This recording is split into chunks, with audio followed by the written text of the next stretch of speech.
Wait. E vamos falar aqui com o mordomo dos touros. David. Mordomo dos touros. Sim. Portanto, eu vou tentar falar português porque eu não sei falar inglês. Um pouco pouco português, but follow English. Okay.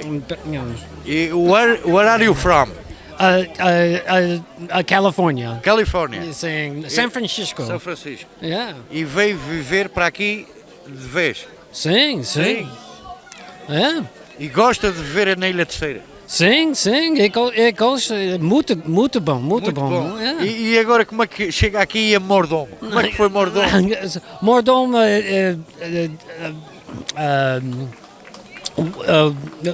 bonito, wonderful experience for an American.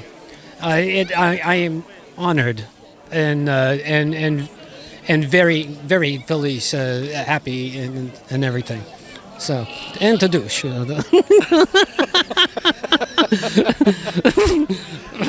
You like the bullfight? Oh, sim, yeah. Toro de corda. No jogo de toro. No. I just, Tashka. You like the five bull? You sing, the fifth bull. Fifth bull, sing. Yeah. You like this? Yeah. But I don't want to, boom. Okay, you. Thank you. Okay, and thank you, Luis. You're muito amigos. Okay, obrigado.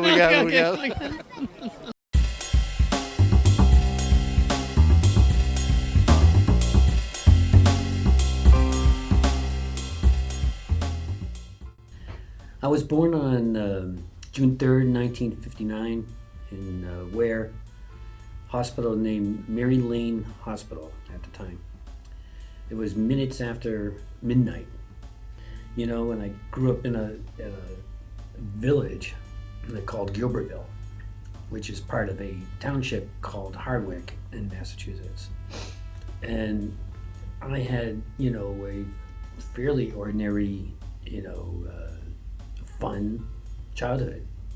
I have two brothers and a sister, and we did ordinary things. We were all kind of the same age and stuff like that, and it was just a very, very kind of happy little family.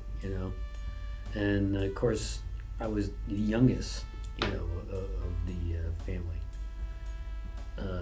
out of all the children, which is a blessing and the exact opposite at the same time, because basically you're coddled, you're the one that is kind of like this the mascot of the family, the court jester, if you would. But on the flip side, you're also subjected to medical experiments and near-death events from your older siblings. But we had Christmas and Easter and and New Year's and Halloween, and fairly normal family. My dad was kind of like one of these jack of all trades. He did a lot of different things in his lifetime, because he knew how to do a lot of different things. My mother, of course, raised us mostly, and was really the one that made sure we were active either in the community or whatever, and was a big supporter of all the sports, music, and all that other stuff we were involved in.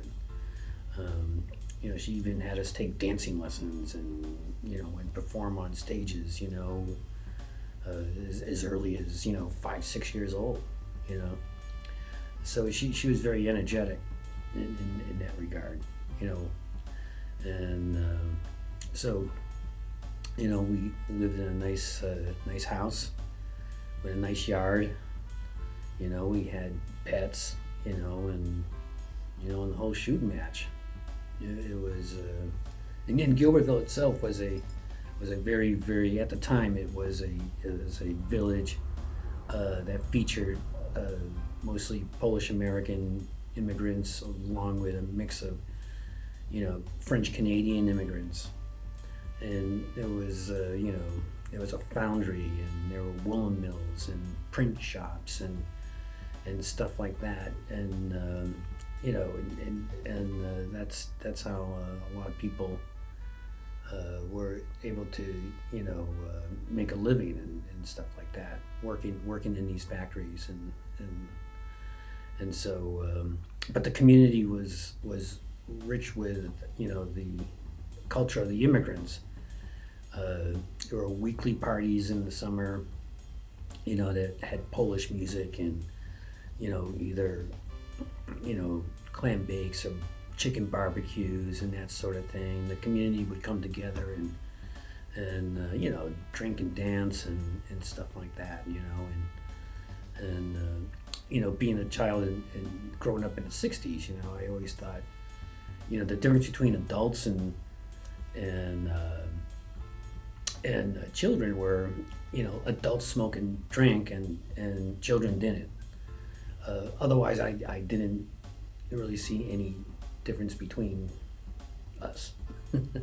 so that was kind of what it was like for me in the '60s. And then in the '70s, when I was a teenager and whatnot, things were progressing along, and by then I was smoking and drinking just because that's what adults did. But anyways, Gilbertville in those days was just a wonderful, culturally rich community. I really don't know much about it, anymore. I can't really speak of it, anymore, to be fair. But anyways, that's what it was like in the '60s and '70s. My siblings and I went to a Catholic school named St. Aloysius, which was located in Gilbertville, where there was a Catholic church, which featured a priest, a bunch of nuns, and stuff like that. And they taught us everything from reading to math, language, science, grammar, you name it, and and I was an altar boy, at the church. I was a baptized and confirmed Catholic by the time I was 15 or 16. But it was pretty clear that I wasn't going to be a good student, pretty much right off the bat. So it was one of those deals where I did okay in certain subjects, and then I was really, really bad in other ones. And so after parochial school, Catholic school, closed down, I was transferred to the Hardwick public schools, where I didn't get any better as a student, and then eventually went to a high school called Quabbin Regional, which was a 4-town district school. And by then I had I was in the habit of not even doing homework anymore. It just seemed so silly for me to even attempt to work or anything, because I just felt like I was going nowhere. In fact, for example, like for book reports, what I did, I would make up stories, the title of a book and an author of the book, and just make up a story. And somehow that worked, but I never read books and wrote a book report, So I had, what they call today hacks, to make it through you know my formal education to 12th grade. I had friends, and stuff like that, and when I played sports and even started playing music and things like that. But that was about all I was worth, So that was pretty much my school years. I will say that the nuns were very disciplined in their approach to education, but they did lack some expertise, like, because they weren't science teachers, but they still taught us science. They weren't necessarily art teachers, but they taught us art, and if anything, I clinged on to the art kind of I guess educational path, more so because I wasn't going to be a doctor, I wasn't going to be an attorney or anything like that. In fact, I wasn't sure I was going to be anything, at that point. And language was always, hard for me. I never really was able to grasp language, spelling, all that sort of stuff. And I guess to that extent it got discouraging. And by the time I, got into high school, I just outright refused to do the work, and to go any further because I thought I was never going to be academic. I was never going to go to college. And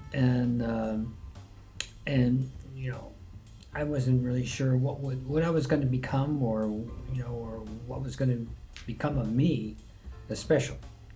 I was sociable, I suppose, as a kid, in those years, and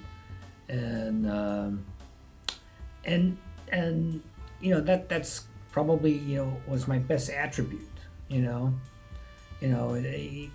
wasn't afraid to talk to people. I wasn't afraid to whatever, even make a fool out of myself. I was a bit of a clown, but I really did try to focus on just trying to be a good kid, more or less. I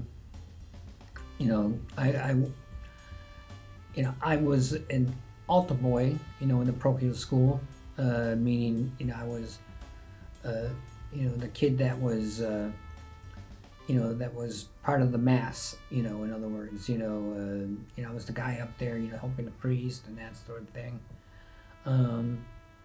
I was interested in certain certain things, because by the time I reached high school, I just didn't really care, for that matter, what people tried to teach me or anything like that, because I just wasn't interested.